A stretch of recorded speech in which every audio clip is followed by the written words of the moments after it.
Lagpas na sa 1,000 ang bilang ng mga individual na lumabag sa ipinatutupad na gun ban ngayong panahon ng eleksyon.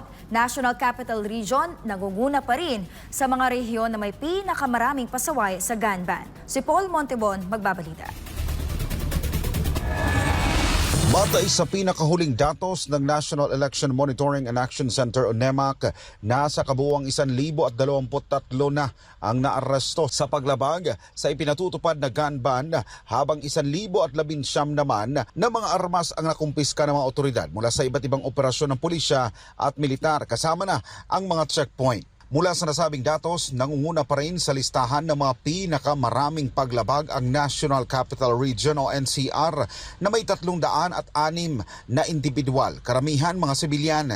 Sinundan ito ng Region 3 o Central Luzon at pumangatlo ang Region 7 o Central Visayas. Nangunguna naman mula sa mga nakukumpiskang armas, mula sa mga naarestong individual ang revolver, sumunod ang pistol, mga pampasabog at iba pa. Patuloy naman ang paalala ng mga otoridad sa publiko na sumunod sa ipinatutupad na polisiya ng COMELEC para makaiwas sa pagkakaaresto. Sakali namang magdala ng baril o armas, tiyaking may kaukulang dokumento na makapagpapatunay na legal ang pagdadala nito.